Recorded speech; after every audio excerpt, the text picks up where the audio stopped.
Hey everybody, it's Liz from Blue and Hazel, and today's video I'm going to walk you through Language Lessons for Living Education, Level 2 for 2nd grade, and we actually loved Level 1 last year, and so when we finished, I just ordered Level 2 and we kind of started it at the end of the year and made it through about 50 lessons or so in Level 2. And then I got a little bit curious about a new type of language arts that we switched to called Brave Writer. And so that's actually been a better fit for our family this year. And I have a video I'll link in the description for you if you're curious about what Brave Writer is at this age and how we use it.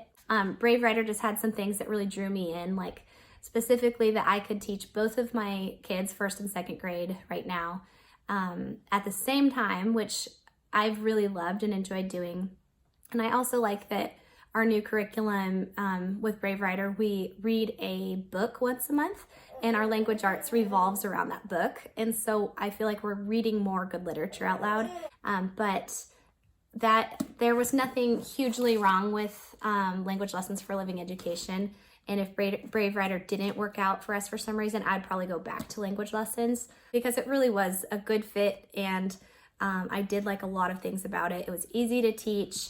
I like that it was short lessons, maybe 15 minutes a day, and it's open and go, so I didn't need to know what to teach. There's no teacher's guide. It's just all in this one book.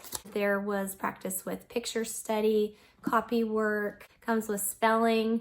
It comes with grammar and punctuation practice, poetry, and it just covers a lot. The only kind of problems that I had with it was that I feel like there wasn't a ton of instruction for me as a parent in knowing if my son was struggling with something, what do I do, you know? So for him, like every 4th day in here, and I'll show you in a minute, so for us that'd be like Thursday, it would have a page where you would have a creative writing page. So kind of draw a picture, write a sentence, or write 2 sentences about your picture, and it would give you a creative writing prompt.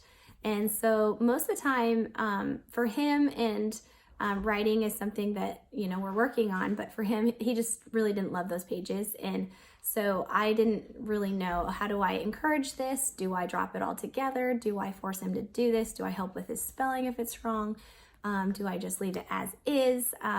I didn't really know how to help him in that way, especially with the creative writing. And so Brave Writer is just a better fit because it really holds my hand as a parent more. If that's not an issue for you and you have a child that likes to write, or you're just really confident in teaching writing, that wouldn't be an issue for you. Another thing that I seemed to keep missing is the spelling lists in Language Lessons. I'll show you in the back in a minute. There's a list of all the spelling words for each week for the whole year, so you can keep that list handy. But I just found that the spelling lists would get introduced the last day of the week, so Friday, and then we would do the workbook page using the spelling list, and then I would kind of forget to do more spelling practice. You would use them one day, and then it was up to you to kind of remind your kids, or, you know, make some way to practice those words more. And so it's easy to miss if you're trying to learn the spelling words. All right, yeah, so let's go ahead and take a look inside. There's a scope and sequence, 36 weeks worth of work. So this is a full year.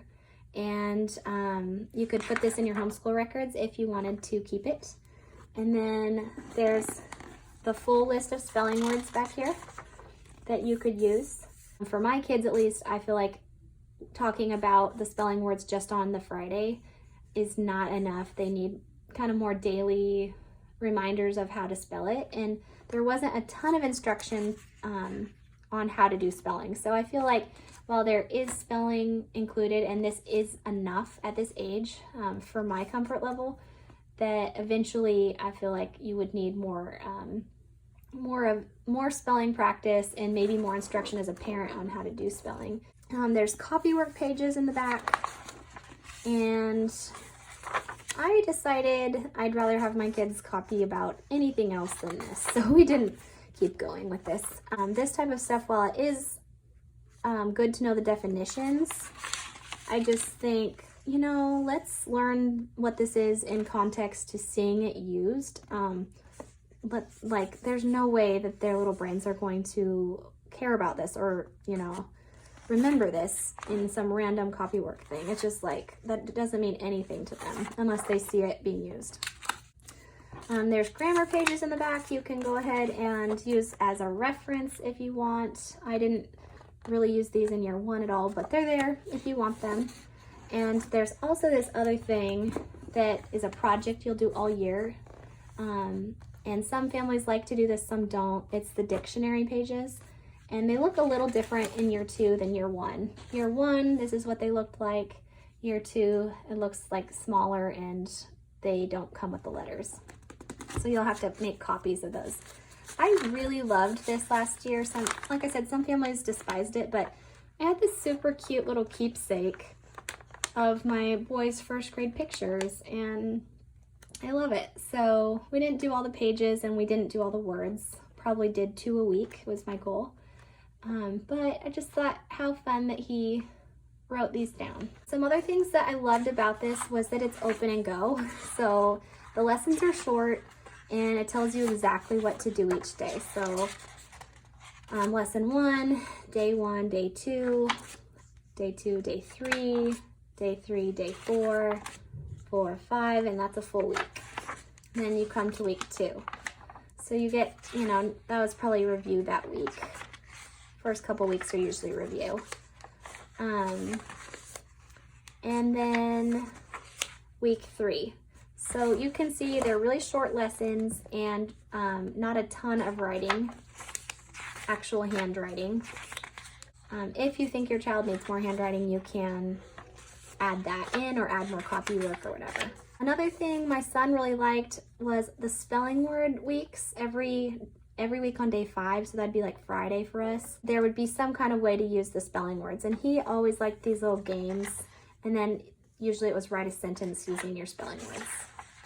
And so let me see what the next week's spelling word week was.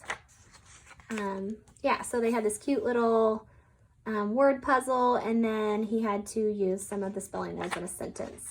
Another thing that's really unique to this curriculum is that every other week you'll get a picture study and a poem.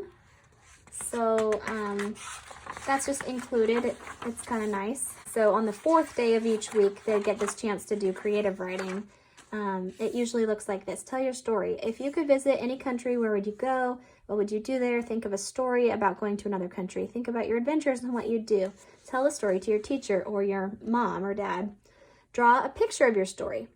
Include the map of the country. Write a sentence on the next page about your stories. The point is not that, you know, it be this. The point is that he's practicing putting words on paper and thoughts into picture. One other thing I would say is a pro and a con as far as language lessons go is that you are going to cover so many things. Like, I feel like I check all the boxes by using this because, you know, you're covering all of the things, compound nouns, you know, sentence structure, plural nouns, consonants, days of the week, months of the year, you know, singular, plural, different spellings of words,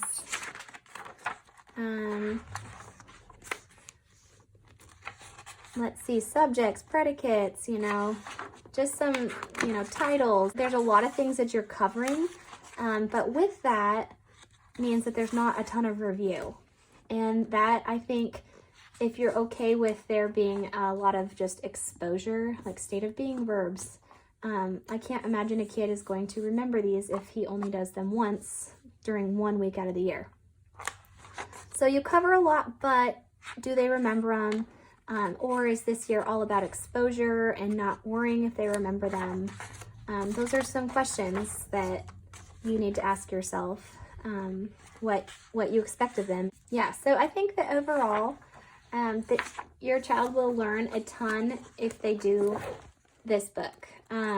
It's going to lay it out really simple for you to follow.